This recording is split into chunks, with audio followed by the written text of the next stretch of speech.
A lot of us don't believe that giving up our addictions is loving for ourselves. But it is actually the most efficient way to deal with your soul's distress, actually. Because if you think about your addictions are there to avoid your soul's distress, right? So the more you engage your addictions, the less efficient you become, and the less loving of yourself you become. You know, the most loving thing to do for yourself is to give up your addictions and work through them so they're not there anymore. You'll also find your life becomes more efficient as well as a result, because most people don't realise how much interactions are wasted time based on addiction. Sort of like, it's one of the things I notice a lot now. Things that I would have done when I was 30, I don't do anymore, and it's made my life more efficient in terms of time. Things I would engage with people because of addiction, just reassuring them all the time, or calming them down all the time, and things like that. A lot of these things I would do, but it would actually make my life there'd be more demands of my time on my life as a result of doing it, and so therefore less pleasurable life as a result. And you don't really realise it when you're in it. It's only when you sort of look back on it you can go, wow, I just wasted so much time there. Yeah.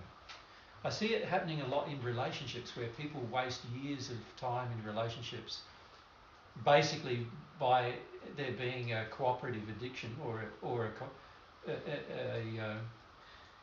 codependent addiction between each other, and they just waste years of their life doing things for each other that they wouldn't have to do if there wasn't an addiction involved. Yeah. So,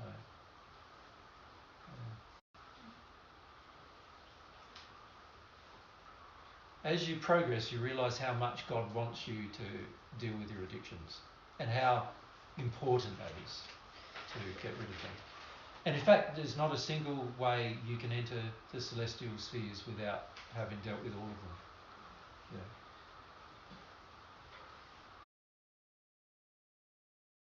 So if you come to feel the principle in your heart, what happens quite naturally is you start applying that principle to every situation you're in. And so an example of that is, let's say you have faith that meeting people's addictions is not a good thing. So let's say you develop faith in that. So in other words, you have faith that you must not meet a person's addictions and it will bring the best outcome. So that's what you have faith in. Let's say. Or can we say it in a more direct way? The best thing I can do is not meet people's addictions. Yeah. And you have faith that that's true, right? So when you have faith in that, every time somebody tries to engage you in addiction, you just won't do it.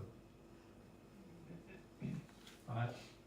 And you'll see the benefits of not doing it in every case. Like where it would have led you, and then where you didn't go because you didn't do it. Where that other thing could have led you, and you didn't do it, and so it didn't lead you down that garden path either.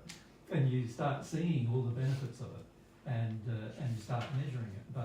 But if it's in your heart, you can do that. If it's not in your head or just as a concept, you're not going to do it. People are going to engage in addiction with you, and you'll be right. You'll be right in it, and then afterwards you go, oh, there I was in that addiction again. But because you don't have faith that not responding to a person's addiction is a good thing, you'll keep responding. You'll keep responding to their addictions, thinking that you're doing good when actually it's just harming you and them.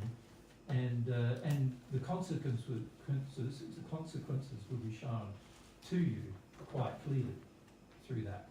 So there's another example how faith in a truth, which is not to meet people's addictions. So that's the truth. That's the loving thing, and it's also the truth. If you have faith in it, it can benefit your life greatly. But on earth, again, the average person has faith in the opposite of that. And that's why we have such a mess on earth.